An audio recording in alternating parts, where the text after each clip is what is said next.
तत्सत् अखण्डमण्डलाकारं व्याप्तं येन चराचरं तत्पदं दर्शितं येन तस्मै सद्गुरुवे नमः। परमात्म स्वरूप सद्गुरु को नमन करके और आज जो भगवत गीता का क्रम चल रहा है, इस भगवत गीता के क्रम में तीसरे अध्याय को कल हम सब ने सुना समझा था और तीसरे अध्याय में जो 35 श्लोक हो गए थे और उस 35 श्लोक के बाद प्रसंग परिवर्तन हुआ था और उस परिवर्तित प्रसंग में अर्जुन ने जो पूछा और वो था बहुत ही महत्व का प्रश्न है। इस पे अनेक टीकाएं अनेक प्रकार से व्यक्त की गई हैं, अनेक लोगों ने अपनी अपनी टीकाएं की हैं। ये बड़ा विवादित प्रसंग रहा है, इसलिए इसे सावधानी से समझने का है। अर्जुन उवाच, अर्जुन बोला, किसकी प्रेरणा से ये स्वेच्छा बिना कृष्ण जी बल से ढकेलना जैसे वैसे ही पाप आचरे।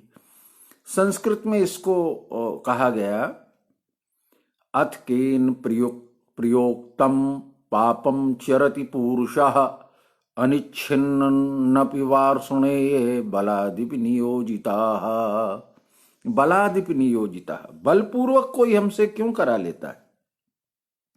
कौन है जो हमें न चाहते, अनिच्छिन्न न चाहते हुए भी, किसकी प्रेरणा से, केन प्रयुक्तम, कौन मुझे उसमें लगा देता है, कौन प्रेरणा देता है, कौन घसीट के ले जाता है, किस कारण?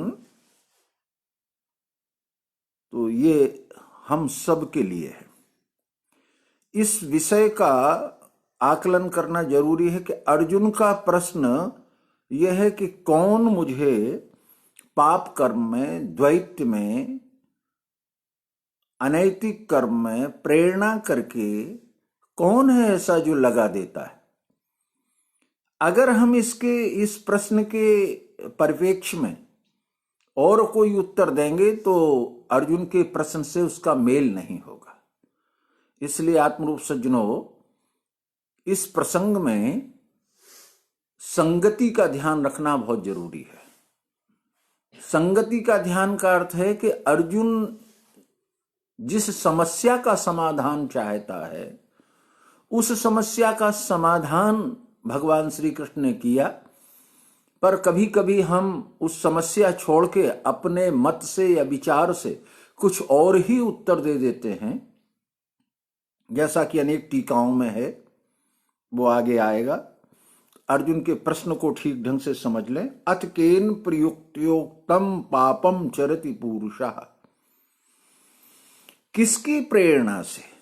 वो स्वयं में ये जानना चाहते हैं हमारे में ऐसा कौन बैठा है जो हमें असत कर्म की ओर, पाप कर्म की ओर, द्वैत कर्म की ओर न चाहते हुए लगाता है, घसीट के ले जाता है, बल से जैसे कोई किनारे खड़े हुए आदमी को नदी में ढकेल देता है, ऐसे मुझे अनचाहे प्रेरित करता है। वो कौन है? तो श्री भगवान बोले, देखो कौन प्रेरित करता है ये उत्तर देना है। कौन मुझे द्वैत में लगाता है ये प्रश्न है। समाधान इस बात का होना है, अन्य चीजों के बारे में न पूछा गया है न समाधान होना है। तो ये प्रश्न को जो ध्यान में रखेगा तो आगे के जो प्रसंग हैं उनके उत्तर ठीक समझ में आएंगे। जिनका प्रश्न बुद्धि में स्थिर नहीं होगा उनका समाधान भी नहीं होगा। श्री भगवान बोले, यही काम यही क्रोध है रजोगुण से हुआ, ये अघासी महापापी यहाँ तू शत्रु जान ले। श्री भगवान उवाच, ऐस काम ऐस क्रोध ऐस रजोगुण समुद्भवाः महास्नो महापाप्मा विद्येनेमिह वैरिणम्। विद्धि एनम इह वैरणम। उत्पत्ति जो बल से ढकेलने वाला है, जो ले जाने वाला है, जो पाप करता है, जो पाप की ओर ले जाता है, उसका नाम रखा ऐस काम। आइस क्रोध रजोगुण समुद्भवा। तो ये तीनों चित्त की सतोगुणी वृत्ति से काम, वास्तव में रजोगुण में की सतोगुणी वृत्ति, ये भी मैं जरा सावधानी से कहना चाहता हूं।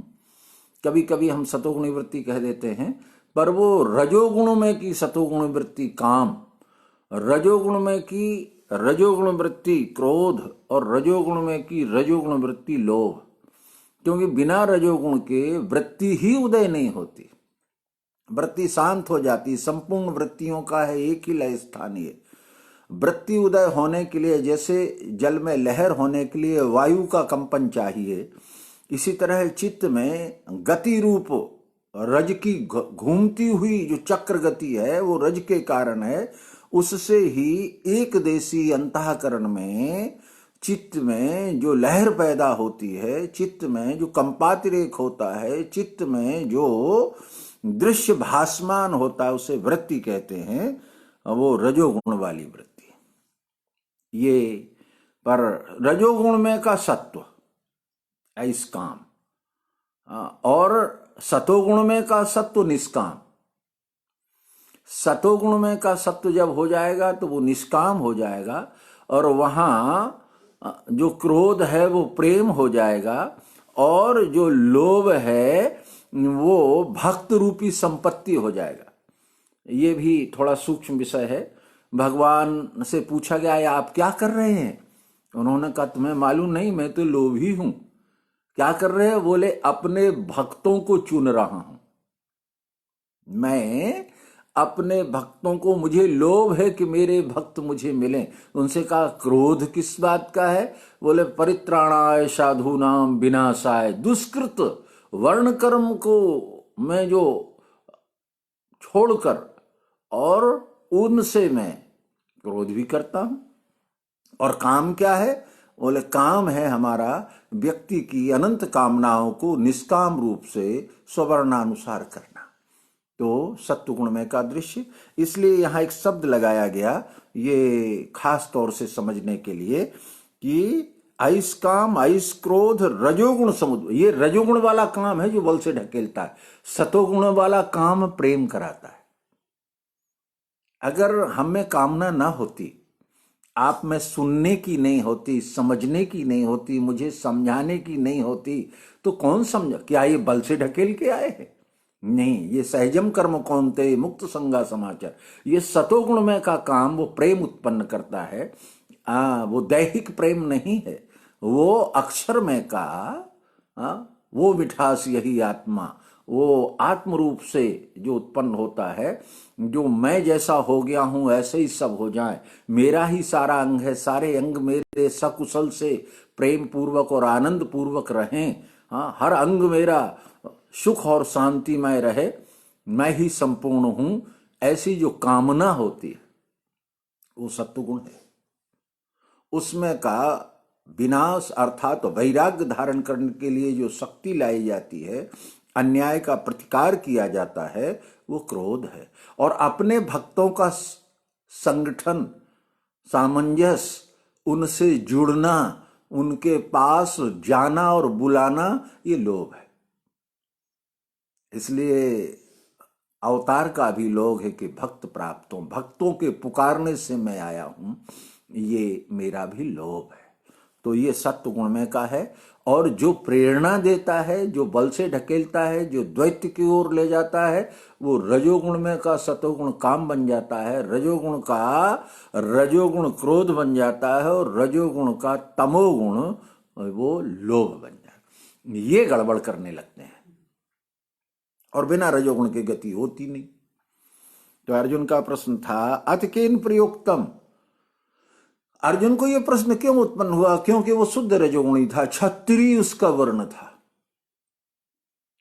इसलिए उसके अंदर कामनाओं की, इच्छाओं की, व्यष्टि भोग की, सम्मान पाने की, प्रतिष्ठा होने की, और क्षत्रियपन के अभिमान की अल्प मात्रा में अहम था। मात्रा अल्प थी, पर वो प्रतिज्ञा की होता कि गांडीव जब तक मेरे हाथ में रहेगा कोई मुझसे विजय पत्र नहीं लिखा सकता।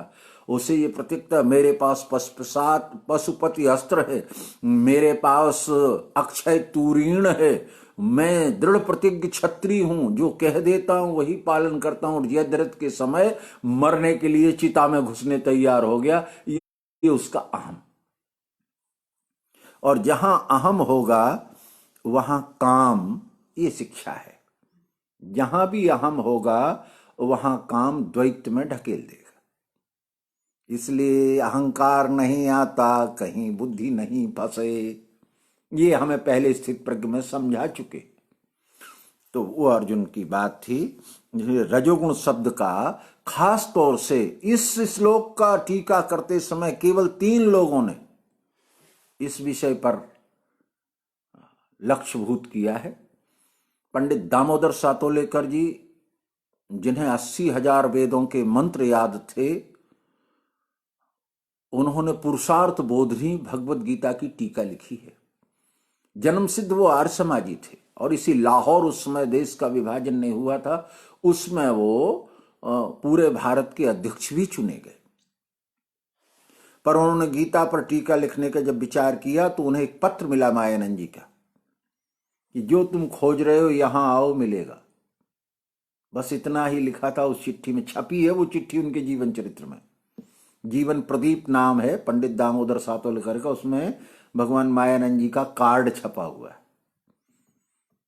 ये इलाही, तुम जो खोज रहे हो यहां आओ, मिलेगा। और वो अपना बिस्तर बांध के, बड़े थे, आर्य समाज प्रतिनिधि थे, देश स्वतंत्र नहीं हुआ था, तो बिस्तर बांध के ओंकारेश्वर गए। वहां उन्होंने, जो वहां के लोग थे, उन्होंने कहाँ जा रहे हो, मायानंद के बाहर है, भ्रष्ट आदमी, वो न जात माने, न पात माने, न छुआछूत माने, हाँ उसका तो कुछ ठिकाना नहीं है, काहे को जाते हो। ऐसा जब मैं अपना आदमी से बिस्तर सिर में रखा के जंगल में होके उनकी ओर आ रहा तो लोगों ने रोका, पर फिर भी मैं जिज्ञासा लेके आया था। इतनी दूर, पारडी, गुजरात के किनारे, उनका जो पारडी है वहां से आए थे, वो भरूच के किनारे से। मैंने कहा आए हैं तो मिल तो ले। मैं वहां गया तो मैंने देखा कि एक स्त्री झाड़ू लगा रही है। तो जो कुछ पंडों ने कहा था वो शक और दृढ़ हो गया कि वास्तव में चरित्र में तो ये साधु और स्त्रियां।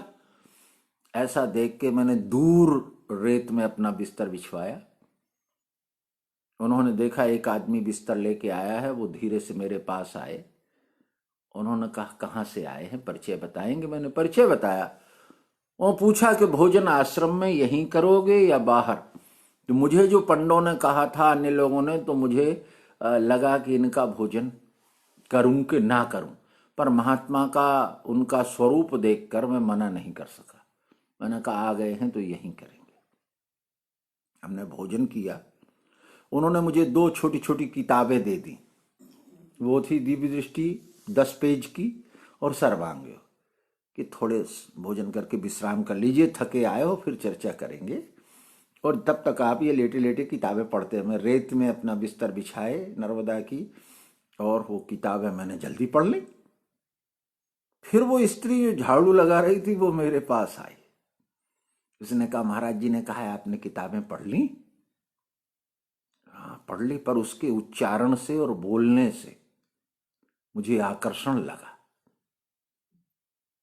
तो उसके आकर्षण से उसने कहा परमात्मा तो अखंड होता है, और ऐसा कहती हुई चली गई। तो मुझे और आश्चर्य लगा कि ये तो झाड़ू लगाने वाली स्त्री और परमात्मा की अखंडता भी बात करती है। वो माता गायत्री थी उस समय। बस मैं मायानंद जी के पास जाके उनकी धूनी के पास बैठ गया, और उन्होंने मुझे 15 मिनट समझाया। सबरे मंत्र मेरे पास थे, युक्ति लगाना नहीं आती थी, और मुझे 15 मिनट में युक्ति लगाना, उनके बताए हुए सिद्धांत से मैं पुरुषार्थ बोधनी लिख रहा हूं। 2000 रुपये कीमत है इस समय पुरुषार्थ बोधनी की, कल्याण से बड़ी किताब है। उसमें जब 3रे अध्याय का ये मनन किया उन्होंने, तब उन्होंने लिखा है कि ये काम है। एक व्यक्ति है जिन्होंने कहा, पर अनेक टीकाएं जितनी भी देश की हैं वो इसे आत्मा मानती, तो मैं अनेक लोगों की बात से आत्मा कहता हूं, पर मायानंद चैतन्य से मैंने ये बात समझी, इसलिए मैं काम लिखता हूं। दूसरा व्यक्ति है, और वो हैं जिन्हें हम गीता प्रेस से प्रकाशित साधक संजीवनी राम सुखदास ने भी इस विषय को काम लिखा है। तीसरे एक लाहौर के थे मोहता, उनकी भी मुझे देखने की किताब मिल गई, तो उन्होंने भी काम लिखा है। केवल 3 पर व्याख्या नहीं कर सके, काम लिखा तो, पर उसका स्पष्टीकरण केवल मायानंद जी ने किया। तो कैसे किया? प्रमाण क्यों दिए गए इसमें? रजोगुण के कारण आवृत हो जाना, ढक जाना। अज्ञानावृतम ज्ञानम तत्त तिष्ठन्ति जंतुवा।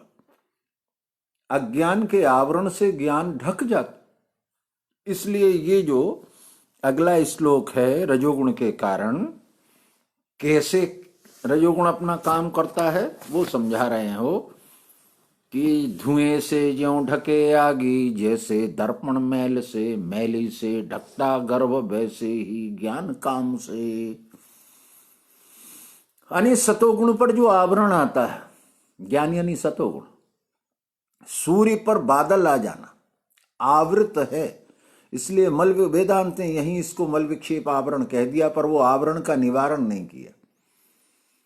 चित्त पैसे, बुद्धि पैसे आवरण तो हटाया, परंतु वो वृत्ति रूप है, ये बात समझ में नहीं आई, इसलिए वो पुनः आवरण आ गया। हाँ, हमने कांच साफ किया। अब मैं रोज देखता हूं, स्नान करने के बाद जो उसमें गर्म हवा होती वो हमारे कांच पे आ जाती है, तो हम उसे कपड़े से फिर पोंछ देते हैं अपना स्वरूप देखने के लिए, पर फिर जब हम जाएंगे तो फिर आ जाएगी। तो एक बार हटाने से, आवरण हटा देने के बाद बार बार जो आवरण आता है वो आवरण ही न रहे। अज्ञान हमारे ज्ञान को न ढक पाए तो गुणातीत होना चाहिए। अगर गुण रहेंगे, कितने ही सतोगुण हो, जैसे हम लोग अभी ये बढ़िया भगवत गीता की चर्चा करेंगे, सारी बातें करेंगे, और कुछ देर के बाद फिर नाश्ता भी होगा, फिर घरेलू चर्चाएं भी होंगी, तो आया गुण तो आएगा। हाँ, तो वो गुण जरूर आए, पर हमारे निश्चय में जैसे सूर्य के प्रकाश में कोई अंतर नहीं आता, आवरण अनित्य आते जाते हैं, सहते जाओ भारत। पर अर्जुन कह रहा था कि वो बल से ढकेलना, हमें तो लगता है कि ढक ही गए। उसके लिए ये 3 उदाहरण दिए गए, ये 3 प्रमाण।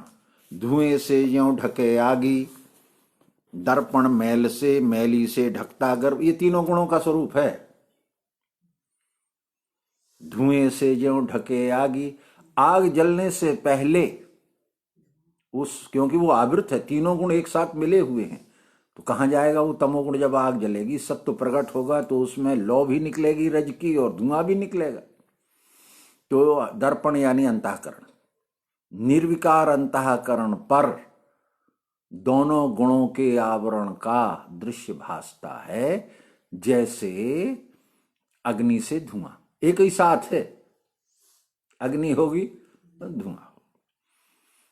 जैसे दर्पण मैल से, दर्पण में कोई मैल स्वयं उत्पन्न नहीं होता, पर अग्नि में स्वयं उत्पन्न होता है। देखिए जरा, थोड़ा सा सूक्ष्मता समझने की बात है। अग्नि में स्वयं उत्पन्न होगा। अगर हम सत्व का कार्य करेंगे तो रज और तम होगा ही, पर रजोगुण ही रजोगुण का काम करेंगे तो सत्व को बाहर से लाना पड़ेगा, चाहे वो छुटाने वाला हो, दर्पण का दूर करने वाला हो, या दर्पण पर आवरण आने वाला हो, बाहर से आता है। इसलिए रजोगुणी हमेशा ये कहता, अपनी गलती नहीं मानता कभी, तो हमेशा ये कहता उन्होंने किया इसलिए हुआ, हाँ उन्होंने मेरा भला कल्याण कर दिया। या तो कल्याण भी करेगा तो किसी का नाम लेगा, और अगर कहीं फंसेगा या दुख आएगा तो भी किसी का, जैसे दर्पण पर जो वास पाती है उसे छुड़ाने के लिए भी किसी की आवश्यकता होती है, और आती भी बाहर से ही है। इसलिए रजोगुणी सदैव अपनी त्रुटि को अब और तुम में पकड़ने की कारण है, तुम्हारे ऊपर आवरण सबसे जल्दी आता है, दर्पण सबसे जल्दी मैला होता है क्योंकि सबसे ज्यादा चमकदार होता है। ऐसे रजोगुणी बड़ा क्रियाशील होता है, बड़ा विनम्र है, बहुत मेहनत करता है, और रूठता भी सबसे जल्दी है। यानी जितने लोग ज्यादा सक्रिय से होते हैं, अगर उनकी सक्रियता में आपने जरा सा भी, तो ये धरा तुम्हारा, अरे हम तो जिंदगी भर लगे रहे, हम तो लगातार लगे रहे, मैंने तो सारा जीवन खपा दिया और तुम्हें कुछ नहीं हुआ, तो ये धरा एक क्षण में वो टोटाड़ के बराबर कर देता है राजशस्त्र, जोड़ना फोड़ना। इसलिए उन्होंने दर्पण का दिया।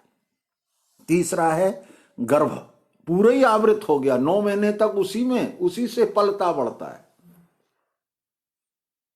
तो तमोगुण जो है वो, उसमें ज्ञान तो है अंदर, पर वो इतना ऊपर से आवृत है कि जब तक पूरी तरह से उसका निवारण न किया जाए, स्वयं ही निर्माण करता है। यानी जो गर्भ के ऊपर जो जाली जेर होती है, जिसमें वही उसका जीवन भी होता है, पर वो उसमें ढका हुआ इतना आवृत है, उसने स्वतः ने सुरक्षा के लिए बनाया था और स्वतः ही उसे तोड़ता है। तो ये तमोगुणात्मक दृश्य, रजोगुणात्मक दृश्य और सतोगुणात्मक दृश्य। सतोगुण गुण में कभी ऐसी आशा न करना कि कोई हमें सुख दुख नहीं आएगा, तो आग जलेगी तो धुआं होगा ही। इसलिए अनित्य आते जाते हैं, सहते जाओ भारत। ये अर्जुन जैसी दशा हो गई किसकी प्रेरणा से? अरे मेरे दर्पण पे ये अंधेरा क्यों आया और इसका निवारण कैसे होगा? हमारे भी ये रजोगुण और तमोगुण। अब हम तो संसारी हैं ही महाराज, अब हम तो संसार में फंस ही गए क्या, और अपनी पुरानी रोने के लिए भूत याद करना पड़ता है। अरे हम पहले ऐसे थे और फिर ये था। जिन्हें अपने दुख का रोना रोना हो, वो भूत की याद करें, उसी को अनेक नामों से। तो ये तीनों गुणों का यहाँ वर्णन किया गया कि किस प्रकार ये काम सत्वगुण पर भी असर करता है, रजोगुण पे भी असर करता है, तमोगुण पे भी असर। गर्भ का मतलब होता है हमारे अंतःकरण में अज्ञान का इतना अधिक अंधेरा लग जाता है कि वो छूटाने से भी नहीं छूटता। दर्पण का ये मतलब होता है कि बाह्य विकार से आया है, और अगर हम बाह्य विकार का दोष मिटा दें तो हम सुंदर हैं। और अग्नि का मतलब होता है स्वयं में ही है, क्योंकि तीनों गुणों से मिला हुआ बना है सब कुछ, तो कहाँ चला जाएगा? इसलिए वो जानता है कि अनित्य आते जाते हैं, सहते जाओ भारत। ये है गुणातीत स्थिति। काम विजय करने के लिए इस प्रकार अपने स्वभाव के तीनों गुणों को जान, ये कर्म व्याख्या है।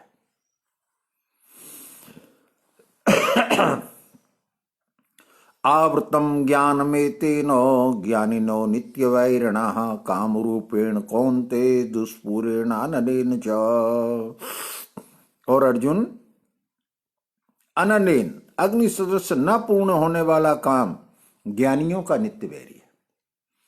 ये ज्ञानी का नित्य वैरी ये अतृप्त प्रलयाग्नसा, बलवान कामने से कौन्ते ज्ञान है ढका।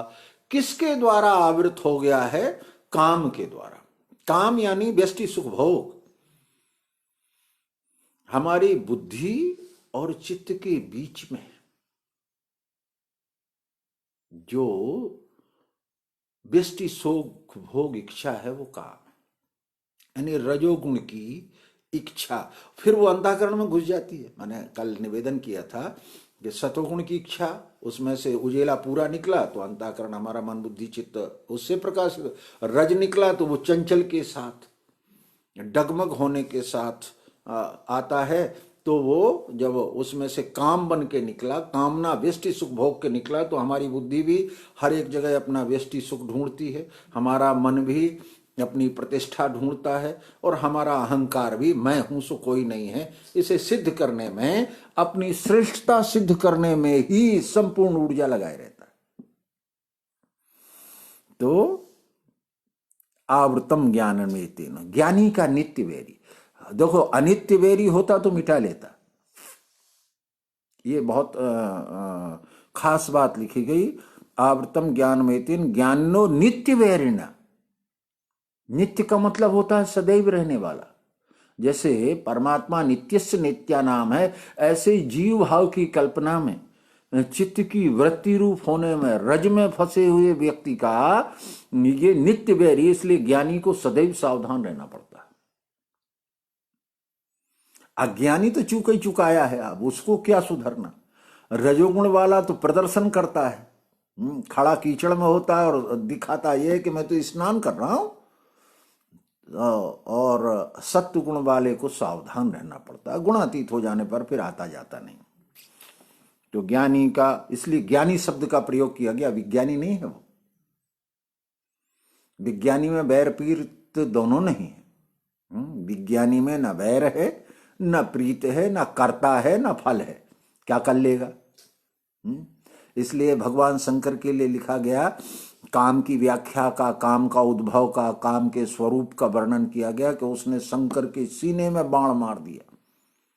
तो तब शंकर तीसरा नेत्र उघारा और तीसरा नेत्र उन्होंने खोला और उससे वो काम जल गया। अर्थात कल्याण करने वाले में व्यष्टि सुख भोग की इच्छा नहीं। जिसके मन में कल्याण वसा हो वो उसी क्षण व्यष्टि सुख भोग त्याग दे तो प्रचार करे। ये भगवान का संदेश था कि कोई भी अगर उपदेश या प्रचार करना चाहे तो व्यष्टि सुख भोग यहीं छोड़ के जाए। 3 चीजों से प्राप्त नहीं होंगी। शारीरिक सुख नहीं मिलेगा, मन के अनुकूल काम नहीं होगा और इज्जत नहीं पाएगा। ये यहीं धर जाओ। यानी प्रतिष्ठा या सम्मान, उसे इज्जत कहते हैं। प्रतिष्ठा पाने की आकांक्षा उपदेशक न रखे, उसे कोई प्रतिष्ठा मिलने वाली नहीं है। क्योंकि प्रतिष्ठा तो व्यक्ति अभिमान से मिलती है, वो व्यक्ति बचा ही नहीं तो प्रतिष्ठा कायम है। तो ये सारी बातें, अर्जुन अभी भी प्रतिष्ठित रहना चाह रहा है। मैं युद्ध में आया हूं, न मारते श्रेष्ठ गुरुजनों को। उसे अपनी प्रतिष्ठा का कितना भरोसा है कि मैं तो इन्हें मारे डालूंगा। तो ज्ञानी का नित्य वैर्य, ये परोक्ष ज्ञान है। अर्थात जिनका साम्यावस्था रूप ज्ञान नहीं गया है, स्थित प्रज्ञ रूप ज्ञान नहीं गया है, गुणबद्धता है, रज प्रधान है, उनका ये नित्य बैरी है। बलवान जैसे लकड़ियां डालते जाओ और आगे बुझाने का प्रयास करो, तो लकड़ी डालते जाओगे, आगे कब बुझेगी? आगे बुझाने के लिए लोग लकड़ियां पटक रहे, जबकि आगे बुझाने के लिए पानी की जरूरत थी। तो वो नित्य और प्रलयाग्नि के समान बढ़ता ही चला जाता है। जैसे जैसे हम व्यष्टि सुख भोग की इच्छाओं की पूर्ति करते जाते हैं, वैसी वैसी नए संकल्प और नई क्रियाएं खड़ी होती चली जाती हैं। बलवान कामने से कौनते ज्ञान है ढका। 39। कहाँ रहता है? अब इसके स्थान बताए कि देख भाई, ये व्यष्टि सुख इच्छाएं कहाँ कहाँ से प्रकट होंगी। तो इंद्रियां, मन, बुद्धि है, इसके स्थान निवास के चित्त छोड़ दिया पढ़ते समय। जबकि चित्त से उदय होता है, वही तो तीनों में घुसता है जाके। जैसे एक बल्ब जल रहा है, उसके ऊपर कांच जो लगा है वो बिल्कुल सफेद लगा है तो पूरा उजेला निकल रहा है, थोड़ा पीला लगा है तो रजोगुनी निकल रहा है, और काला लगा है तो खूब जलते रहो, बाहर उजेला ही नहीं आ रहा है। तो इंद्रियां, मन, बुद्धि, स्थूल कामनाएं जो हैं वो इंद्रिय सुख भोग की दिखती हैं, हर एक में रहती हैं। हमारी इंद्रिय बलवान रहे, इंद्रिय सुख रहे। अरे इतने ही नहीं हो सका, महात्मा लोग तो पहले से लिस्ट पहुंचा देते हैं। तो इंद्रिय, फिर मन, आप बुला रहे हैं चरण डालने। मैं अभी साथ था वहां मंदसौर में भगवत गीता के में, तो किसी ने निमंत्रण किया तो 2 महात्मा बोले महाराज चरण डालने चलना है उनके घर, महात्मा प्रवेश होगा। तो हमारे जो वहाँ का आदमी था उसने तय किया कि 1000 मिलेंगे, कि 2000 रुपये मिलेंगे, कि 5000 में महात्मा जाएंगे, वो मंडलेश्वर हैं, उनको ऐसा ऐसा करना पड़ेगा। बड़ा तमाशा हुआ, मैं भी उसमें साथ था। मैंने कहा ये अब रजोगुणी वृत्ति अगर हो ये बड़ा फायदा है, ये सब बुद्धू मंडलेश्वर बने हैं, हम तो बने बनाए। तो मन की कामना, देखा वो दृश्य और वैभव, कुछ भी नहीं है।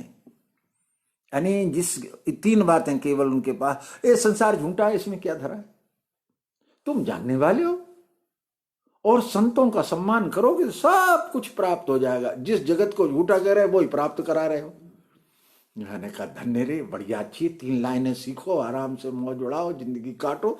हाँ, ये मन, बुद्धि, कुछ लोग थोड़ा सा बौद्धिक योग्यता भी रखते हैं, समझाते भी हैं, चरित्र भी रखते हैं, पर है उनके अंदर भी बेष्टि कामना अगर सूक्ष्मता से देखी जाए तो दिखती है। इनके द्वारा फंसाता है देही को, देही यानी जीवात्मा। आत्मा नहीं फंसती, क्योंकि आत्मा त्रिगुणात्मक के प्रकाशक होने से उसमें छूटना फंसना नहीं है। देही यानी जीवात्मा तीनों गुणों के दृश्य में चित्त से उत्पन्न होने वाले त्रिगुणात्मक वृत्ति में ये देखे योनि बुरी भली, और ये तीनों गुणों के चक्कर में फंस जाता है। तो क्या करें महाराज, क्या करना चाहिए? तो कृष्ण जी ने उपाय भी बताया। अगर ये बताया कि ये चीज हम लोग संसार में आज का महात्मा क्या करता है, ये दुर्गुणी है, ये विकार है, इसे छोड़ देना चाहिए, ये माया है, ये जड़ है, ये जगत है, तो करें क्या? छुड़वा तो देते हो, पर फिर हमें वो ब्रह्म भी तो बताओ जिसमें जाके हमारा विलय हो जाए। बोले वो जो है वो तुम अपने आप में जानो, वो किससे जाना जाएगा जिससे सब जाना जाता हो, ऐसा कह के नमस्कार। ज्यादा हुआ तो तुम ही तो हो, लो 2 लाइन में पूरा ब्रह्म ज्ञान एक साथ आ गया।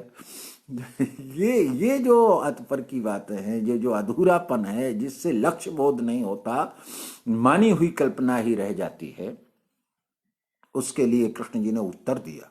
यही भगवत गीता की महानता और विशेषता है। इससे पहले ही तू जीत ले पार्थ इंद्रियां, पापी विज्ञान नासी ये मारना इस रीति से। पापी विज्ञान नासी, प्रत्यक्ष अनुभूति नहीं होता, और पापी यानी द्वैत।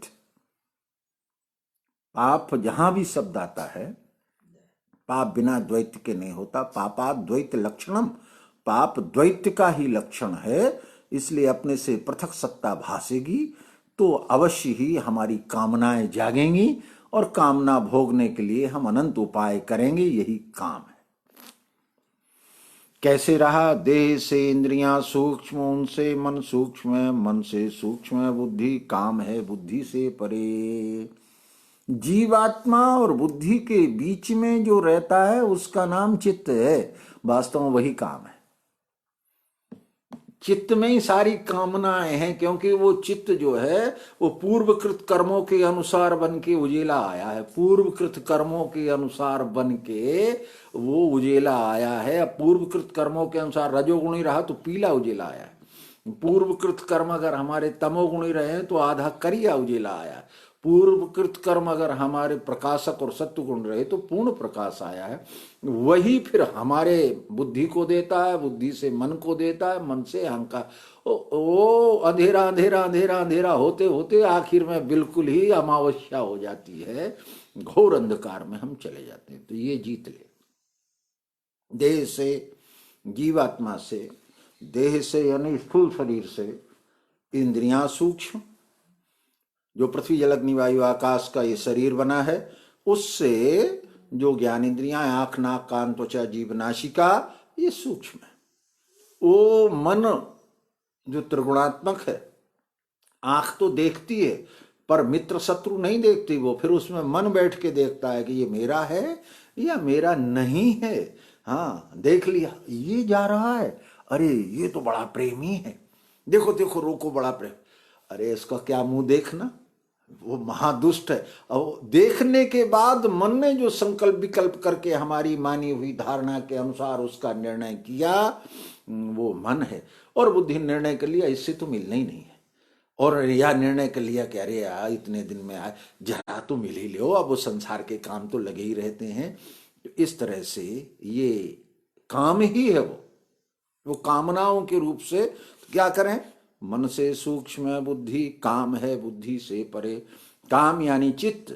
चित्त में जो सुख भोग वृत्ति हमारी बैठी है, रजोगुणात्मक दृष्टि से, सतोगुणात्मक दृष्टि से और तमोगुणात्मक दृष्टि से, तीनों प्रकार से जो हमारी भोग बुद्धि बैठी हुई है, वो ही है काम। इसी को अबला भी कहते हैं।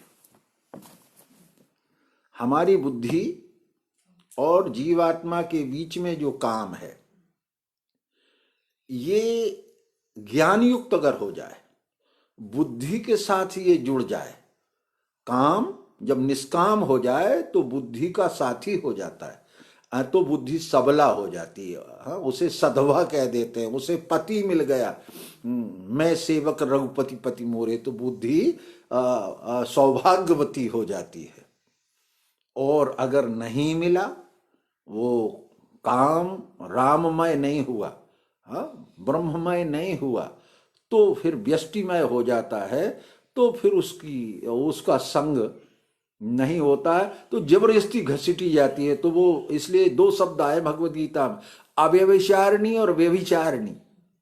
जब वो कामनाओं के साथ बुद्धि फंस जाती है तो व्यभिचारिणी हो जाती है, और जब वो निष्काम के साथ फंस हो जाती है, जुड़ जाती है, उसे तो जुड़ना ही है। वो तो बिना किसी से जुड़े रह ही नहीं सकती, प्रकृति बिना पुरुष के नहीं रहेगी। इसलिए वो जब जुड़ना ही है तो फिर राममय हो जाए। तो राम काम दो शब्द हैं, रहें जीव के पास, काम ही राम ही दैलख है राम ही को बा। हमारा काम राम के लिए हो जाए, तो हमारी बुद्धि राम में जुड़ी है, क्योंकि उसी का काम कर रहे हैं। हाँ, मेरो तो गिरधर गोपाल दूसरा न कोई, जो वो हमारा अगर उस तरफ से। तो अब यहाँ जो श्लोक है जिसका अर्थ अनर्थ किया गया भगवत गीता में, इस रीति से जानो आत्मनिश्चय दृष्टि से, जीतो शत्रु महाबाहु काम रूप अजिंक्य। तो यहाँ जो इंद्रिया, एक श्लोक छूट गया 42वां, कि पन्ना लौट गया। हाँ, बुद्धि से काम है परे, तो इस काम को परे में लोगों ने आत्मा कह दिया। वो उसका श्लोक ले लिया उपनिषद का, इंद्रियाण्याहु परण्याहु इंद्रियभ्यम परम मना मन सस्तु परे बुद्धे बुद्धे पर सस्तु साह। वहां साह का अर्थ वह जो है वो सर्वनाम है, प्रोनाउन है। किसके उपलक्ष्य में बोला जाएगा? यहां आत्मा की चर्चा ही नहीं है, यहां तो काम की चर्चा है। यहां आत्मा कहां से लगा दी? पर हम हजारों टीकाकारों ने यहां उपनिषद की नकल मार के वहां आत्मा की चर्चा चल रही थी कि आत्मा, जीव आत्मा सूक्ष्म कैसे है। जो उपनिषद में चर्चा चली उसमें चली कि जीव आत्मा सूक्ष्म कैसे है। तो वहां इंद्रियाण्याहु परण्याहु इंद्रियभ्यम परम मना मन सस्तु परे बुद्धि बुद्धे पर सस्तु साह, वो जीव आत्मा का वर्णन चल रहा है। और इस श्लोक में, इस प्रसंग में, इस जगह काम का, क्योंकि अर्जुन का प्रश्न आत्मा के बारे में है ही नहीं। अर्जुन का प्रश्न तो काम के बारे में है, कौन है जो बल से मुझे डर। तो जो प्रश्न है उसके विरुद्ध में अगर हम उत्तर दें और समाधान मान के, आत्मा से क्या लेना देना? आत्मा कुछ भी नहीं करती। जिसमें कर्ता होना जाना नहीं है, एक रस स्थिर है, उसका नाम आत्मा है। अगर उसे इससे परे कहोगे तो वो कर्ता हो जाएगी, काम बन के प्रेरणा करेगी, बल से ढकेलने से पाप उत्पन्न कराएगी, तुम्हें अज्ञान और अनीति की ओर ले जाएगी। ऐसे आत्मज्ञान की जरूरत नहीं है महाराज, हाथ जुड़वा ले। ऐसे आत्मज्ञान का क्या करेंगे हम, जो हमें व्यष्टि कामनाओं में, जो हमें इंद्रियों में, मन में, बुद्धि में, द्वैत में ले जाए? क्या यही आत्मा का लक्षण? नहीं। आत्मा एक रस अखंड शाश्वत अस्ति भाति प्रिय रूप मिठास रूप से, आत्मरति का अर्थ ही प्रेममय होता है, वहां कामना है ही नहीं। इसलिए काम है बुद्धि से परे, ये लक्षण यहां रखना है। हमारे बुद्धि, वो काम यानी चित्त की वृत्ति, चित्त में सुख भोग की जो वृत्ति है, जो अनंत जन्म के संस्कारों से हम इस समय साथ लेके आए हैं, उसी में ज्ञान बैठा है, इसलिए थोड़ा समझ लेने पर समझ में आ जाता है। उसी में क्रिया बैठी है जो बार बार हमें हर एक कर्म के लिए प्रेरित करती है। उसी में अज्ञान और तम बैठा हुआ है जो कुछ भी समझने नहीं देता। तो क्या करें फिर? तो इसलिए तरीका बताया, इस रीति से जानो आत्मनिश्चय दृष्टि से, जिसे यह विश्व रूप दर्शन का आत्मनिश्चय हो जाता है, जिसे आप सहित गोविंद का भेद हो जाता है, जिसे पता लग जाता है कि रजोगुण हमें बार बार सुख भोग की प्रेरणा करता है, तो क्यों ना हम सत्व, उसमें सत्व भी बैठा है, तो हम उसका जो दुर्गुणी भाग है, जो अज्ञान भाग है, उसे छोड़ दें। आत्मनिश्चय दृष्टि, जीतो शत्रु महाबाहु। तो आत्मा है अगर वो, तो वो शत्रु नहीं हो सकती। अगर हम उसे आत्मा कह देंगे, बुद्धि से परे आत्मा, तो जीतो शत्रु, ये तो शत्रु है। शत्रु यानी मुझे जीत करके अपने अनुसार चलाने वाला। इसलिए काम को शत्रु कहते हैं। वो कामनाएं जो बल से ढकेल कर कहती हैं, क्या धरा है इस प्रचार में। मेरे साथ वो, मैं नाम ले देता हूं, मेरे मित्र थे, राजेश्वरानंद नाम था उनका, रामायणाचार्य, देश प्रसिद्ध रामायणाचार्य थे। हम दोनों एक ही स्कूल में पढ़े थे। तो हम दोनों का उस विद्यालय में विशेष विद्यार्थी होने का सम्मान किया गया।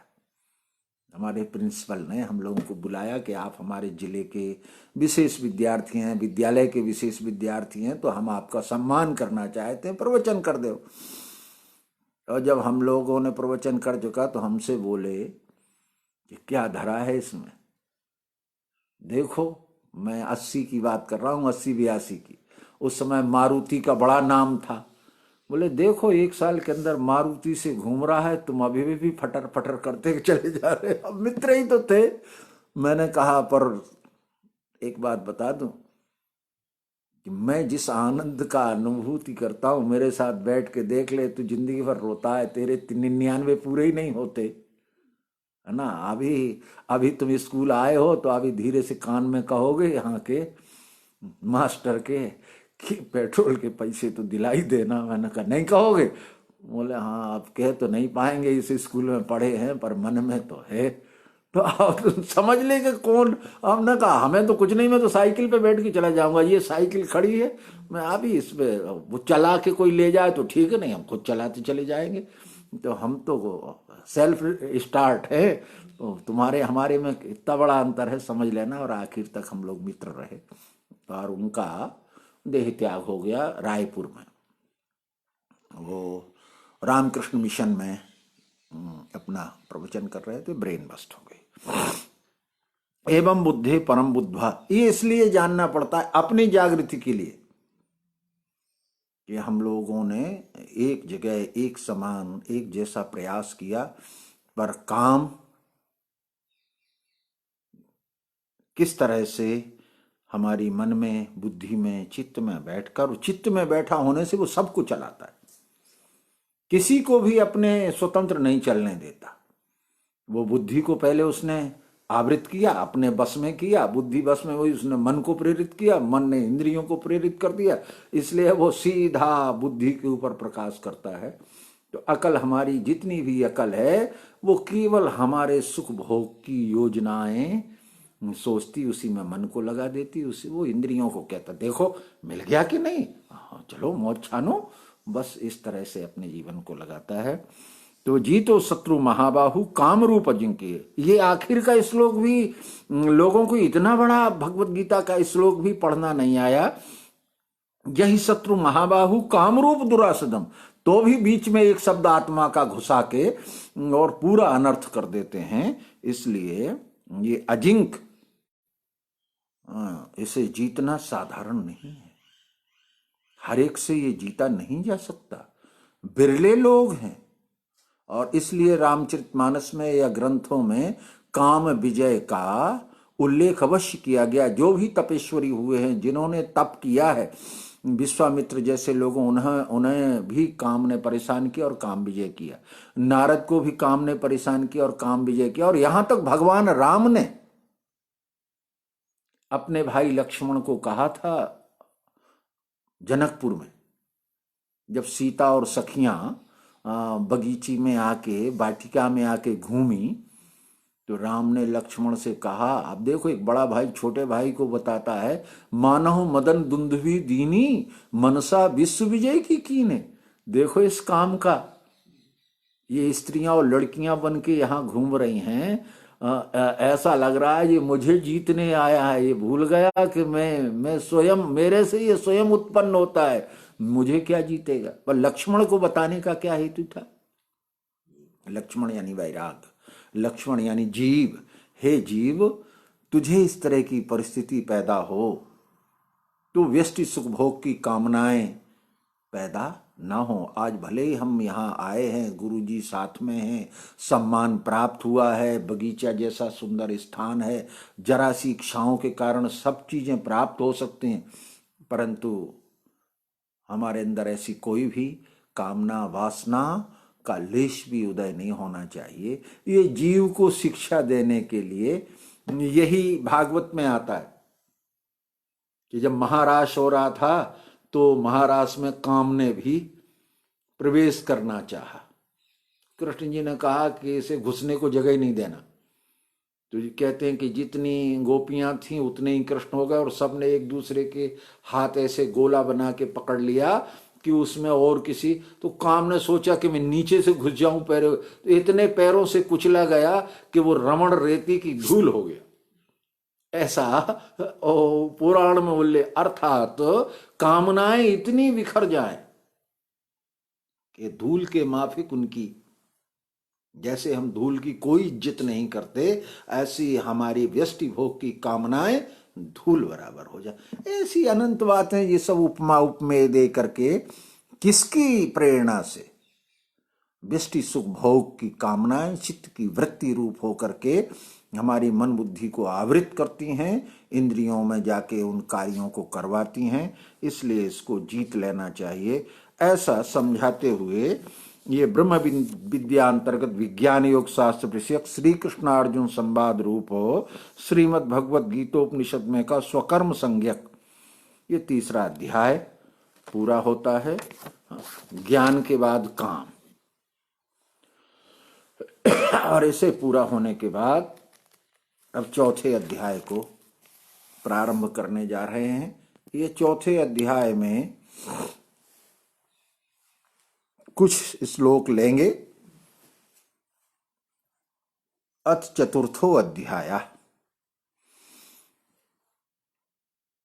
प्रसंगानुसार कृष्ण भगवान ही अर्जुन को समझा रहे हैं। आपने कैमरा घुमा दिया, सामने का दिख रहा है। कैसे घूम गया? घूम गया, इधर है कहीं कैमरा, कहाँ गया? अच्छा, इस घूम गया पीछे। ये बाबा, मैं टाइम देख रहा था तो कैमरा घूम जा। अब देख लिया इधर से घूमता है, आगे हम भी घुमा लेंगे। सीख रहे हैं, अनित्य आते जाते हैं, सहते जाओ भारत। तो चौथा अध्याय प्रारंभ कर रहे हैं आत्मरूप सज्जनों। चौथा अध्याय में क्रम भगवान ही चल रहे हैं। काम का जिसका विजय हो गया, निष्काम भाव में जो पहुंच गया। निष्काम भाव का अर्थ ये नहीं है कि तुम कुछ चाहते न, रोटी पानी खाना पीना सब छोड़ छाड़ दो, कहना निष्काम है। दूर हो जाओ, ठूंठ मत हो जाना पत्थर जैसे।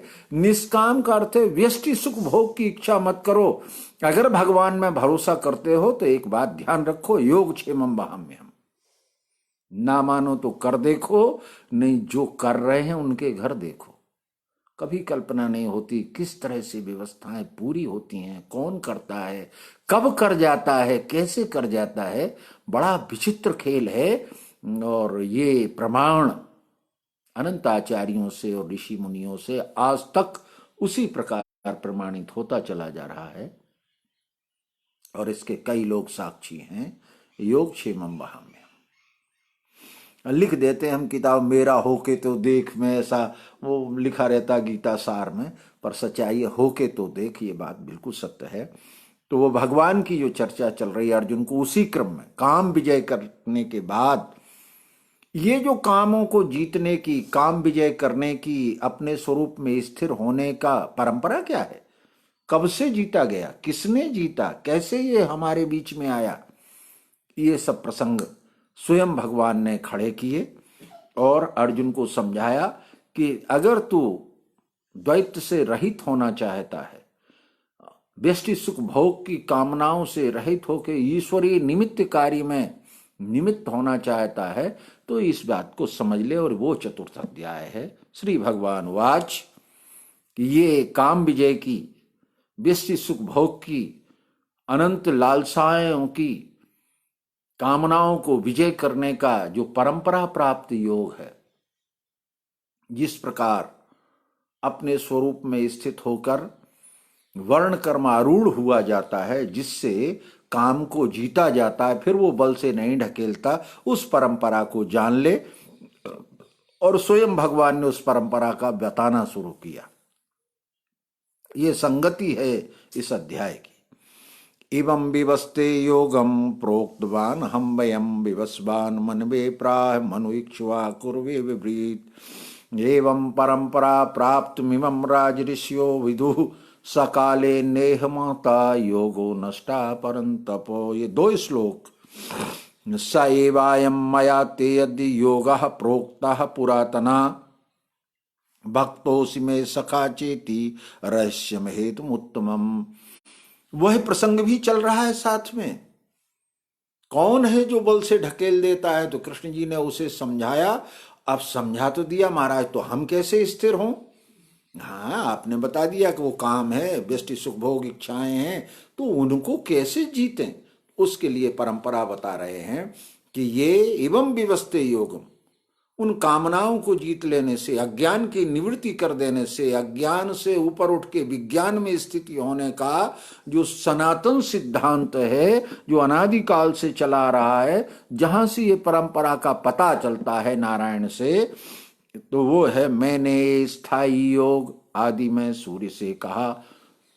तो जहां ये शब्द लगा इबम, इमम यानी मैंने, तो हमारे जैसे अनेक लोगों को, जैसे अर्जुन को खड़ा हो गया था प्रश्न, वो आगे आएगा मैंने ये स्थाई योग। तो अर्जुन को आगे प्रश्न आएगा। सूर्य से कहा, ये परंपरा है। जिस ज्ञान की परंपरा नहीं होती वो ज्ञान व्यक्तिगत होता है। कहते मैंने अनुभव किया, लोग कहते हैं मैंने उत्पन्न की। आज जो 4000 मतपंथ संप्रदाय हैं, इनके उदयकर्ता व्यक्ति हैं, और वो व्यक्ति कहते हैं कि मुझे अनुभव आया इसलिए मैं तुम्हें बता रहा हूं। और व्यक्ति से उत्पन्न होने वाला सिद्धांत व्यक्ति के साथ विलय हो जाता है, इसलिए वो मतपंथ संप्रदाय बन के नष्ट हो जाता है। पर कृष्ण जी कहते हैं ये मेरा नहीं है, इवं विवस्ते योगम।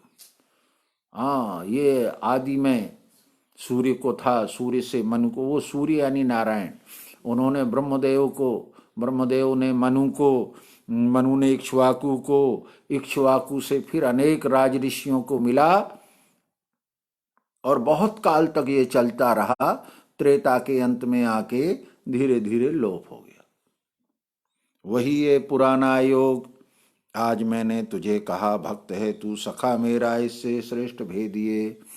तू भक्त है यानी चरित्रवान होना चाहता है, और मित्र भी है, क्योंकि ब्रह्मजीव मित्र हैं, इसलिए तू मित्र भी है और चरित्रवान है, उसे भक्त कहते हैं।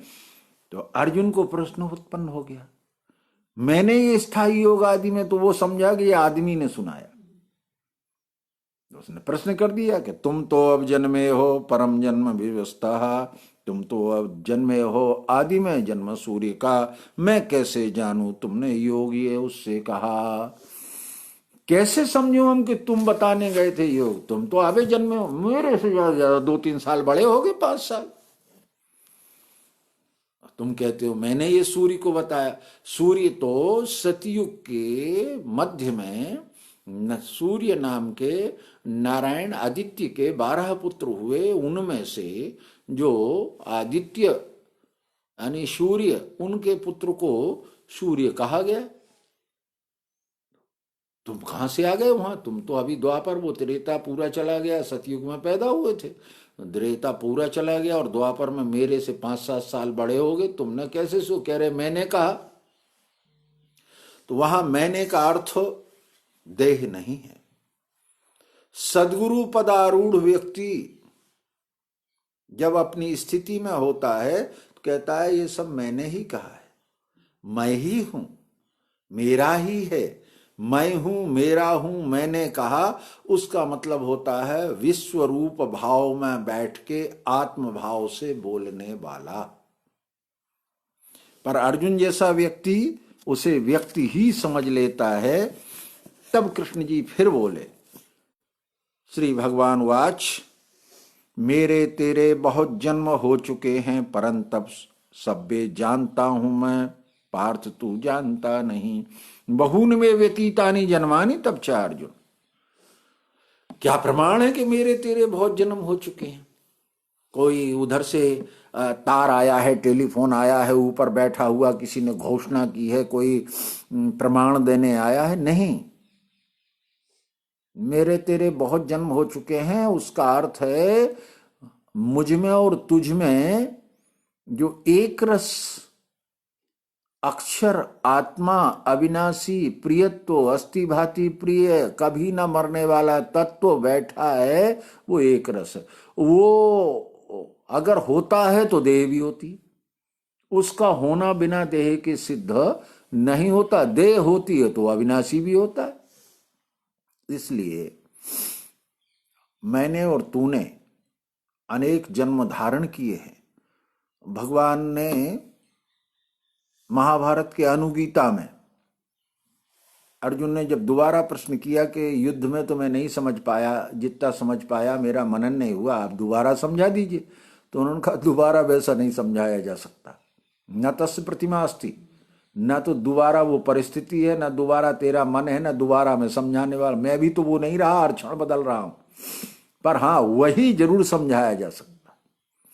तो वहां कृष्ण जी ने अपने जीवन का उल्लेख किया है, देखी अनेक माताएं पिता भी अनेक देखे, ऐसे ही नहीं मुझे ये मिल गया। हाँ, मैं इस पुरुषोत्तम पद में आने के लिए मैंने अनेक माताएं, अनेक पिताएं, अनेक कर्म, अनेक आरूढ़ता देखी। आत्म प्रसाद से मिला मुझे यह श्रेष्ठ योग। फिर मुझे आत्म प्रसाद और अक्षर भाव में जब मैं स्थित हुआ, तब ये आज स्थायी योग में अवतार पद धारण करने वाली वासना हो गया। ये अवतार पद धारण करने वाली सातवीं वासना को हर समय कृष्ण नाम होता है। नौवीं वासना को हर समय, जैसे कलयुग नाम होता है वैसे ही हर समय बुद्ध नाम होता है। सातवीं वासना को हर समय त्रेता काल में राम नाम होता है। ये उपाधि नाम है, जैसे डॉक्टर मास्टर होते हैं, ऐसे उस समय इन नामों की ख्याति से लोगों में आकर्षण होता है, इसलिए वही नाम रखे जाते हैं, वही उपाधि दी जाती है। तो वो आदमी वो नहीं होता, वासनाएं अनंत होती हैं। भगवान मायानंद जी ने लिखा है स्वराजानंद जी के लिए कि आगामी युग के अवतार पद धारण करने वाले हैं।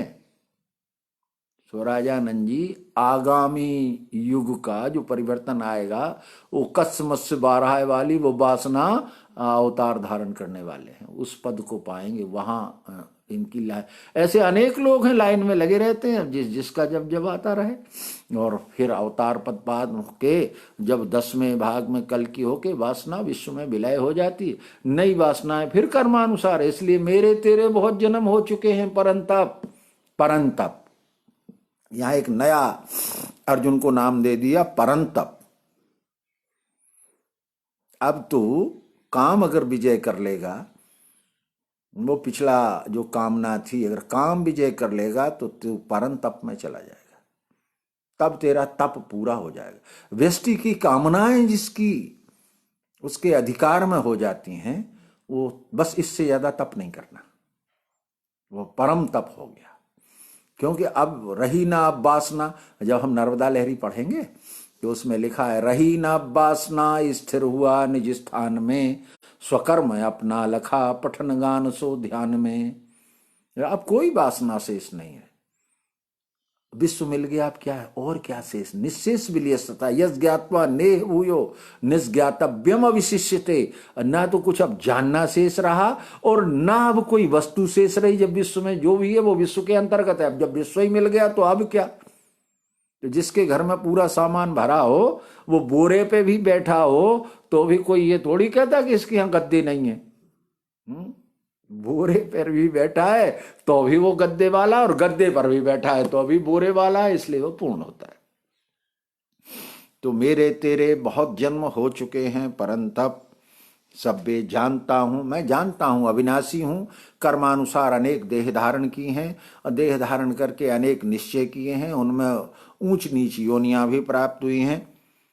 पर मेरे और तुम्हारे सोचने में क्या अंतर है। जन्मनाश बिना मैं हूं भूतों का सब देव में, मेरे स्वभाव के द्वारा इच्छा से जन्म है मुझे। जन्मनाश बिना मैं हमेशा अक्षर भाव में रहता हूं, शरीर धारण करना और शरीर छोड़ना, ये मुझ में सहज है। शक्कर बतासा बन जाती है, शक्कर मिश्री बन जाती है और शक्कर हो जाती है।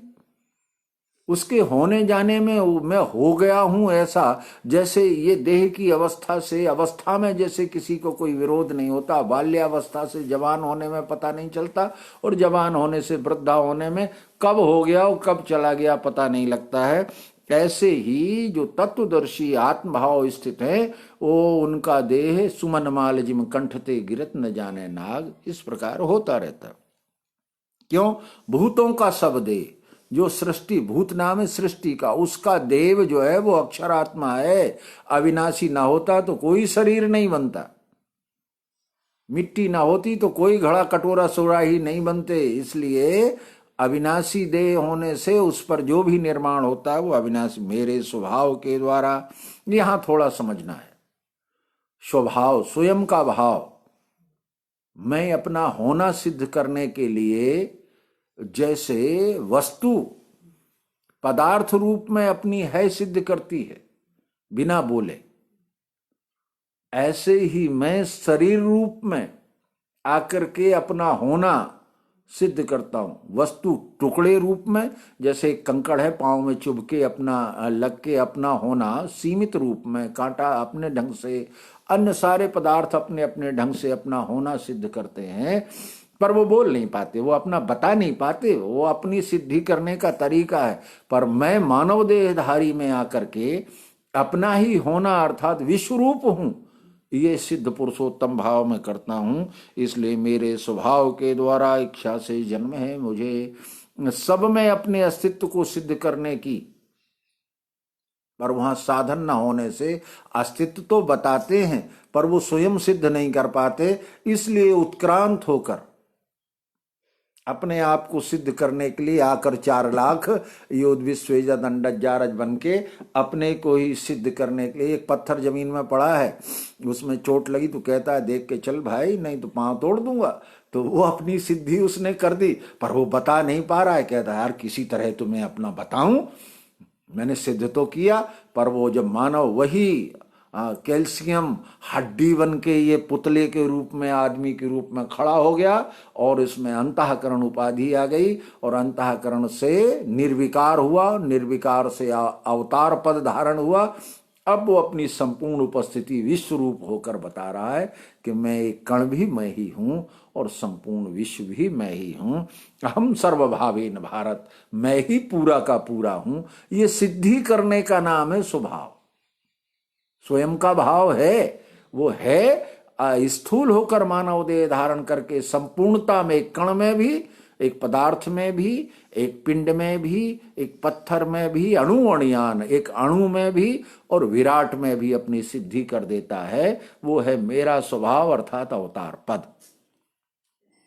इच्छा से जन्म है मुझे, पर मेरी इच्छा साम्य स्वरूप होती है। मैं गुणों बद्ध नहीं होता, गुणों का साक्षी होकर के तीनों गुणों को जानने वाला होने से उसमें अविनाशी तत्व रूप का साक्षी भाव लेकर के पैदा होता हूं। इसलिए मुझे गुण नहीं बांधते। तो होता कब हूं? आती है जब ही गिलानी भारत निज धर्म में, अधर्म बल पाता है लेता हूं तब जन्म में। ये यदा यदा ही धर्मस्य ग्लानिर्भवति भारत, अभ्युत्थानम अधर्मस्य तदात्मानं सृजाम्यहम्, परित्राणाय साधूनां विनाशाय च दुष्कृतां, धर्म संस्थापनार्थाय संभवामि युगे युगे। ये श्लोक इतना प्रसिद्ध हो गया कि हर आदमी को याद है, पर अर्थ बराबर नहीं जानते हैं। जब जब धर्म गिलानी हो, धर्म गिलानी यानी क्या? स्वभावज धर्म, प्रकृति का धर्म, तीनों गुणों के घूमने का। प्रकृति ने तीनों गुणों को जो घूमता हुआ चक्र धारण किया हुआ है, वो ये मानव देहधारी उसको बदलने का प्रयास करते हैं। वो कहते हैं त्रेता भई सतयुग की, एक हमें चौपाई सुना रहे थे रामायण की, त्रेता भई सतयुग की करनी। मैंने कहा करनी सतयुग हुई, सतयुग नहीं हुआ। बोले ये बात समझ में नहीं आई। मैंने कहा ये समझने जैसी है तब तो समझ में आए, भले ही ये सर्दी का मौसम है पर इसमें हम गर्मी ला सकते, करनी से आएगी। हाँ, ये मिटाई नहीं जा सकती। ये सर्दी का मौसम नहीं मिटाना है। अपने कमरे में आग जला लीजिए, हीटर लगा लीजिए, खूब चाहे इतना बड़ा टेम्परेचर कर लीजिए, वो तो आग सुलगने जैसा हो जाएगा। जो करनी हो सकती है, परिस्थिति नहीं। इसी तरह जब गिलानी होना अर्थात स्वभावज धर्म, प्रकृति के 3 गुणों के जो सहज कर्म हैं उन्हें ना करके देखा देखी, सुने पढ़े माने विचार करने लगना, ये गिलानी है। वर्ण धर्म छोड़ करके पर धर्म का आचरण करने का प्रयास करना, इस समय कलयुग है। हर आदमी तम से ग्रसित होने पर भी सत्व जैसा दिखाने का प्रयास करता है। हर आदमी ये प्रदर्शन करना चाहता है मैं सतोगुणी हूं। क्योंकि वो पहले मंदिर में जाएगा, फिर 2-3 बार टीका लगाएगा, फिर महात्मा बुलाएगा, फिर मंदिर बनवाएगा, फिर जन सेवा नहीं करे और भंडारा करेगा 10,000 आदमी का, 20,000 आदमी का। फिर पूछेगा क्यों, कमी तो नहीं रही भंडारे में कोई। ये जो उसकी आकांक्षाएं हैं, लोग देखें इसलिए, प्रतिष्ठा और सम्मान मिले इसलिए, वैभव, और फिर आगे मुझे चुनाव जीतना है। अभी मैं देख के आया हूं, वोटर लिस्ट रख के निमंत्रण छप रहे। यूपी में ग्राम पंचायत और उसके चुनाव आ रहे हैं, जिला पंचायत के। तो एक व्यक्ति मुझे परिचित हैं, वो अपने गांव की लिस्ट लेके विरोधी विरोधी छांट रहे हैं और सहयोगी सहयोगी छांट रहे हैं। उन्हें निमंत्रण देंगे, फिर भंडारा कराएंगे, एक प्रवचन कराएंगे। हो सकता है मुझे भी उसमें बुलाया जाए। ये सब जानते हुए भी लोग कहते हैं आप भी जाएंगे। मैंने कहा हम नहीं जाएंगे तो लोग तो जाएंगे ही जाएंगे। तो हम भी चले गए तो हो सकता है कोई एक आध हमारे मतलब का मिल जाए, नहीं मिल जाए तो बिगड़ता क्या है। हम तो विश्वामित्र जैसे हैं, राक्षसों के बीच में भी चले जाते हैं। नारद जैसे हैं, हमारे लिए तो हिरण्याकश्यप का घर भी वही है जो विष्णु का है। मिल गई कयाधु तो उसमें प्रहलाद पैदा हो गए। अपने प्रचार करने में जब सब लोग हमारे लिए खुली जगह में किसी का ना तो प्रेमी हूं ना विरोधी हूं, तो ये है यदा यदा ही धर्मस अभ्युत्थानम अधर्मस। अधर्म का जो उठा हुआ है उसे दबाने और धर्म को उठाने। इस समय अधर्म उठा हुआ है, धर्म दबा हुआ है। हमारा काम है धर्म को दबाना और धर्म को उठाना और अधर्म को दबाना। परित्राणाय साधूनाम, हर चरित्रहीन भी चाहता है कि भगवान कृपा करे, पर इस श्लोक में ध्यान से देखना चाहिए। परित्राणाय साधूनाम विनाशाय च दुष्कृताम कृताम। हम दुष्ट कर्मों के विरोधी हैं, किसी व्यक्ति के नहीं हैं। दुष्ट कर्म यही है, वर्ण कर्म त्याग करके जो स्वकर्म का त्याग करता है, पर धर्म का, पर कर्म का, पराये नकल का काम करता है, वो छोड़ा देना, वो दुष्ट कर्मी कहलाता है। संभवामी युगे युगे, संभवामी यानी होता हूं युगे युगे। युग में प्रकृति चक्र में ये व्यवस्था है। अवतार प्रकृति की व्यवस्था है। प्रकृति अपने को सजाकर और शांत में देखना चाहती है, क्योंकि उसका सतोगुण शांत स्वरूप है, साम्यावस्था उसकी आनंद रूप है। तो वो शांत और आनंद रूप देखने का, जब उसमें विशिष्ट विकृति आ जाती है, उसका 33% रहना चाहिए। पर लोग उसे 33 नहीं रहने देते, तो वो एक व्यक्ति को, सतोगुणी असाम्यावस्था वाला एक व्यक्ति को खड़ा कर देता है और फिर अपने गुण का लेवल फिर बराबर कर लेता है। फिर लोग उसमें से अपना तानना तूनना शुरू करते हैं। रजो तमो जीत करके भारत सत्व है बढ़े, जीते सत्तमो रजो। ये क्रम है प्रकृति चक्र का। इसलिए प्रकृति की व्यवस्था है अवतार। जैसे प्रकृति की व्यवस्था में उद्भिद स्वेद जंड जारज होते हैं, प्रकृति की व्यवस्था में पशु मनुष्य, मनुष्य नर और नारायण पद धारण होता है। ये प्रकृति की व्यवस्था है, व्यक्ति नहीं। इसलिए अगला श्लोक जो 9वां है, जन्म कर्म च मे दिव्यमेवं यो वेति तत्वतः त्यक्त्वा देहं पुनर्जन्म नैति मामेति सो अर्जुन। जो मेरा ये जन कर्म जाने है दिव्य तत्वतः, देह छोड़े पुनर्जन्म नव से मुझ में मिले। ऐसा जो जन्म कर्म मेरा जान ले, मेरा जन्म अर्थात अक्षर भाव धारण करके साम्यावस्था से पैदा होता हूं, और मेरा कर्म है वर्ण कर्म में आरूढ़ कर देना। वह पुराना तत्व ज्ञान देके यह विश्व ही परमात्मा है इसका निश्चय करा के, और स्ववर्णारूढ़ स्वयं के वर्ण पर आरूढ़ करके चरित्र का आचरण करा देना, और दुष्कर्म अर्थात दूसरे गुणों को खींच के जो तुम्हारा नहीं है उसका संग्रह करना दुष्कर्म कर है, इसको छुड़ा देना। ऐसा मेरा काम है। ऐसा जो जान लेता है पुनर्जन्म उसे नहीं, अर्थात जो मैं अक्षर भाव से आया हूं, जो अविनाशी भाव से आया हूं, जिसके आधार पर सब उत्पत्ति स्थिति लय होती है, पर जिसका ना उत्पत्ति होती है ना लय होता है, वो अविनाशी आत्मा, उसको जान लेने से, उसमें मिल जाने से जन्म मृत्यु की भावना नहीं रहती। का बंधा का मोक्षा, काय का बंधन और काय का मोक्ष, इन से जो बच जाता है। और ये 10वां श्लोक कह के लग रहा है कि शायद समय की मर्यादा पूरी हो रही होगी, एक बार देख लेते हैं, अभी है कुछ समय। तो 10वें श्लोक में आया मिटे काम भय क्रोध। देखो ये अभी उपक्रम चल ही रहा है, काम वाला जो तीसरे अध्याय से चला था वो यहां तक अभी प्रवेश करे हुए है। हाँ, और उसके ही उस काम विजय के लिए ही हमें परंपरा प्राप्त योग चाहिए। कृष्ण जी ने इसलिए व्यष्टि अभिमान को जिन्हें खोना है, व्यष्टि अभिमान में नहीं पड़ना है, वो परंपरा का, इसलिए तुलसी ने भी परंपरा का वर्णन किया। उन्होंने कह दिया मेरा नहीं है, रच महेश निज मानस राखा, भगवान शंकर के हृदय में पैदा हुआ, फिर उन्होंने पार्वती को सुनाया, तीन से फिर जागवल को मिला, फिर भरद्वाज को मिला, फिर कागभूषुंड को मिला, फिर गरुड़ को मिला, फिर मेरे गुरु जी को। इस तरह मुझे परंपरा से मिला है, ये किसी व्यक्ति की बात होती नहीं। और जितने भी आज मतपंथ संप्रदाय हैं वो कहते हैं ये मुझे अनुभव आया, भगवान ने मेरे ऊपर कृपा की है। किसी व्यक्ति पर किसी का भी आरोप प्रत्यारोप नहीं होता, वास्तव में भगवान की कृपा सब पर होती है, पर जहां पात्र होता है वहां प्रकाशित होती है।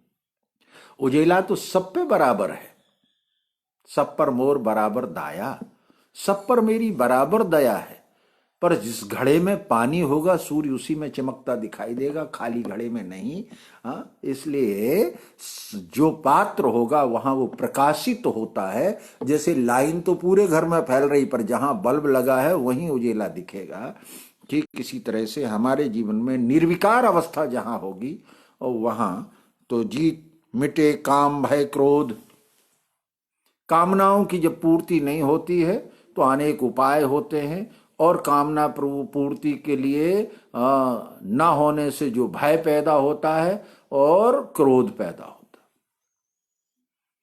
क्रोध तमोगुणात्मक रजोगुणात्मक दृश्य, भय तमोगुणात्मक दृश्य और काम सतोगुणात्मक दृश्य, ये त्रिगुणों के ऐसे जो ज्ञान तप से पवित्र मुझ में रहे, जिन्हें काम क्रोध भय नहीं है, अर्थात तीनों गुणों को जिन्होंने जीता हुआ है, जिनकी व्यष्टि कामनाएं समाप्त हो गई हैं, जो किसी के ऊपर अपनी बात थोपते नहीं हैं, जबरदस्ती मनवाते हैं, अरे चेला बन गया अब और कहीं जाएगा तो व्यभिचार दोष लगेगा। बिल्कुल, मैं अभी वहां था तो कुछ लोग आए कि गुरुजी चेला बना ले, वहां गुरुजी बोलते हैं। हमने कहा अभी मैं ही नहीं बन पाया हूं, मैं प्रयास कर रहा हूं कि शुद्ध चेला हो जाऊं। तो दूसरे बोले क्यों, और हमारे बन गए थे, तुम्हारा पेट नहीं भरा अभी तक, 1000 जगह मुंह मारते फिरते हो। ऐसा बुरा शब्द बोले कि बड़ा दुर्गुणी लगता है। तो जो इस ज्ञान तप से पवित्र मुझ में रहे, मैं अक्षर भाव हूं, अविनाशी तत्व में स्थिर बैठा रहता हूं, इसलिए मुझे देह, मैं मिठास रूप हूं तो देह भी बन जाऊं तो मिठास ही रहता हूं। ऐसे समझ लीजिए कि मैं प्लास्टिक हूं, चाहे डब्बा बन जाऊं, चाहे टब बन जाऊं, चाहे बाल्टी बन जाऊं, चाहे बग्घा बन जाऊं, पर मैं सब कुछ बनने के बाद भी रहता तो प्लास्टिक ही हूं। इस तरह से मैं संपूर्ण स्वरूप धारण करने के बाद भी अक्षरात्मा अविनाशी ही रहता हूं। पर क्या होता है अर्जुन, तू कह रहा था बल से ढकेलना, तो उसका फिर से संगति, जो भजे मुझको जैसे वैसे मैं भजता उन्हें, मनुष्य मेरी इच्छा के बस में पार्थ है फिरे। मेरी इच्छा, यहां मेरी इच्छा का अर्थ है अक्षर भाव की जो इच्छा क्रिया द्रव्य है वो गुणों में होती है। ऐसा नहीं कि भगवान की इच्छा है तो तू हाथी हो जा, भगवान की इच्छा है तो करोड़पति हो जा, भगवान की इच्छा है तो घास खोदने लगे। ये भगवान की इच्छाएं नहीं है। इच्छा क्रिया द्रव्य ये प्रकृति के सूक्ष्म गुणों के कार्य हैं। सत्रस्तम ही इच्छा क्रिया द्रव्य में होती है। तो जो भजे मुझको जैसे वैसे मैं भजता उन्हें, मनुष्य मेरी इच्छा के, मनुष्य यानी स्थूल दृश्य, मेरी यानी पुरुषोत्तम की, इच्छा यानी उत्पत्ति स्थिति लय अक्षर भाव से होने वाला साम्य अवस्था में जो कार्य है उसमें गुण बस फिरते रहते हैं। गुण बस जन्मू कौन योनि नहीं भाई, भ्रम भ्रम। हाँ वो, और नाम लेते हैं कि भगवान की इच्छा, हरि इच्छा, और ऐसी ईश्वर की इच्छा थी। अभी ये यहाँ बड़े निमंत्रण छपते देह त्याग के हरियाणा वगैरह में, तो उसके आगे लिखा होता है शरीर छूट गया, ऐसी ईश्वर की इच्छा थी। तो ईश्वर की इच्छा किसी के शरीर छोड़ने की, देने की है। तो वो गीता में लिखा है कि मेरी इच्छा से, तो मैं और मेरी, मैं यानी पुरुषोत्तम, मेरा यानी अक्षर भाव, इच्छा यानी उत्पत्ति स्थिति लय क्षर में, मैं पुरुषोत्तम के प्रकाश से अक्षर अविनाशी क्षर गति के उत्पत्ति स्थिति लय में घूमा करता है। इसमें सारे फेरे रहते हैं, और जो फेरे रहते हैं उनकी क्या दशा होती है? कांक्षताम कर्मणाम सिद्धि, फल की इच्छा धारा में देवों को पूजते फिरे। तमोगुणी, अब देखो अलग अलग गुण का वर्णन आएगा। फल की इच्छा धारा में देवों को पूजते फिरे, अनेक प्रकार के फल चाहिए। कौन सा फल चाहिए? अभी ये अमरूद आ रहा था, फिर उसमें कीड़ा लगा इस साल। मैं एक बगीचे में घूमने जाता था रोज गांव के, तो उसने बताया कि इस साल जाने क्या हो गया महाराज, पूरे फलों में कीड़े लग गए, क्या करें? तो उसने कहा वो हींग और जाने क्या क्या मंगाया और अग्नि में उसने हवन किया। वो भले ही औषधि दृष्टि थी, पर वो देवों को पूछते फिरे। 4-6 कोने में 2-3 देव बनाए, लाल पीले पोते गए। तो देव यानी विद्वान, यहां हम विद्वानों का अर्थ कर लें तो फल की इच्छा धारा में देवताओं को पूजते फिरे, तत्काल कर्म की सिद्धि मनुष्य लोक में मिले। तत्काल कर्म की सिद्धि, वो पिलंबर को बुलाया था ना अभी हम लोगों ने, तो वो पिलंबर देव आया और तत्काल सिद्धि मिल गई। गर्म पानी का पानी बराबर मिलता, वो देव नहीं आता तो गर्म पानी नहीं मिलता। कौन उस तरह से युक्ति पूर्वक लगा के और व्यवस्थित जोड़ पाता?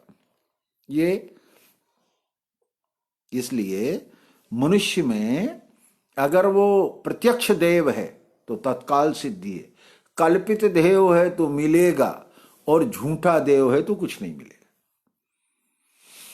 अब आया 4 वर्ण किए मैंने, किस परंपरा को, किस धर्म को, क्या उत्थान करने आया हूं, क्या दबाने आया हूं, क्या परित्राणाय साधूनाम विनाशाय च दुष्कृत। दुष्कृत क्या है और उत्थान क्या है? 4 वर्ण किए मैंने, गुण कर्म विभाग से करता हूं इनका, तो भी अकर्ता जानव्य। 4 वर्ण किए मैंने यानी पुरुषोत्तम ने, मुझ पुरुषोत्तम ने अपने अक्षर प्रकाश से प्रकृति के 3 गुणों को 4 भागों में बांट दिया। जैसे एक ही विद्युत का करंट हमारे घर में 4 प्रकार से, प्रकाश रूप से भी है, हवा के पंखा के रूप से भी है, वो उजेले के रूप से भी है, और ओवन जैसी कोई ऐसी चीज होती है माइक्रोवेव वगैरह, जो बिल्कुल अगर उसके सीध में हाथ कर दिया जाए तो छेद कर दे। तो वो इन सारे रूपों में गुण कर्म विभाग, कर्म विभाग, गुण विभाग, इनको ठीक से अगर जान लें तो करता हूं इनका, वास्तव में मैं प्रकाशक, मैं पुरुषोत्तम अक्षर रूप के कारण ये भासते हैं अकर्ता जान, पर मैं इनमें साक्षी बन के बैठा रहता हूं। कैसा बैठा? उपद्रष्टा अंतुमंता चा भरता भोक्ता महेश्वरा। उपद्रष्टा, जैसे कोई नजदीक बैठ के कुछ भी हो रहा है, मदारी का खेल चल रहा है और दर्शक कुर्सी डाले बैठ के देख रहा है।